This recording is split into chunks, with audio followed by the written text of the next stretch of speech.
Welcome back to 60 Men Who Changed History. Salmaan Al Farisy, Part 3, The Seeker After Truth, a man of wisdom and devotion. In his devotion, he was intelligent, pious, and the person nearest to Umar ibn al-Khattab.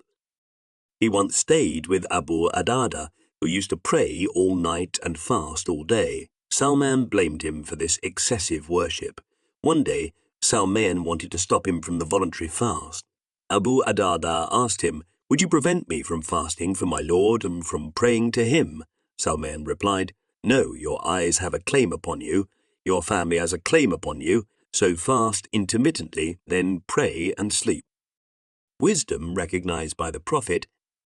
This reached the Prophet, peace be upon him, who said, "Salman is indeed full of knowledge." The Prophet, peace be upon him, was often impressed by his wisdom and knowledge, just as he was impressed by his character and devotion. A man of two tribes. On the day of Al-Khandaq, the Ansar stood up and said, "Salman is of us."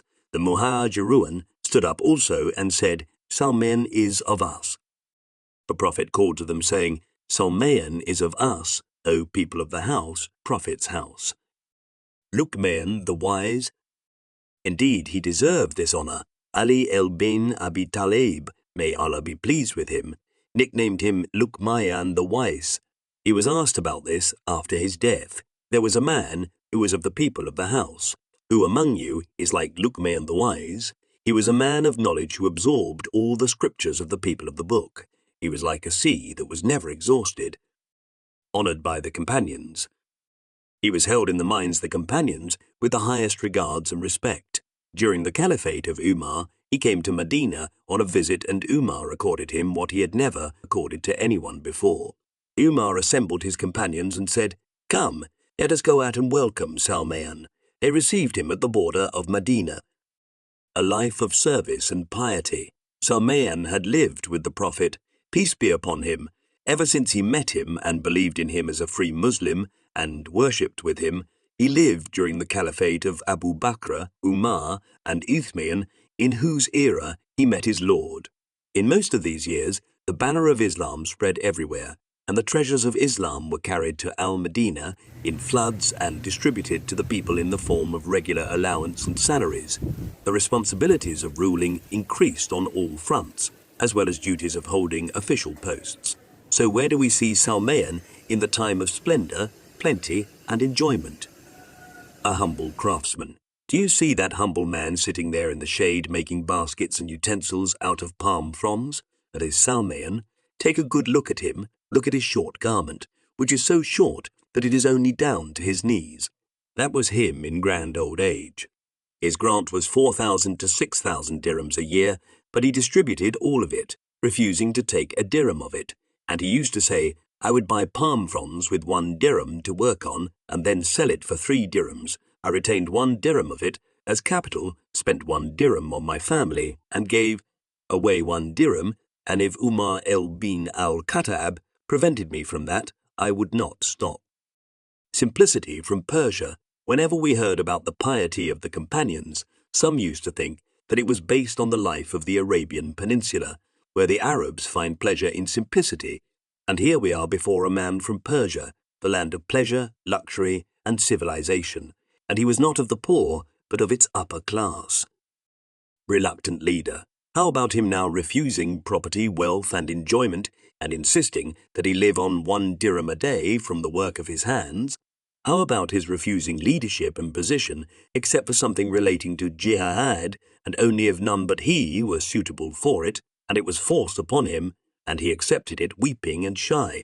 How about when he accepted leadership, which was forced upon him, but he refused to take his lawful dues? Hisham ibn Hassan relates from Al-Hassan, the allowance of Salman was 5,000. He lived among 30,000 people and used to dress in a garment cut into halves. He wore one and sat on the other half.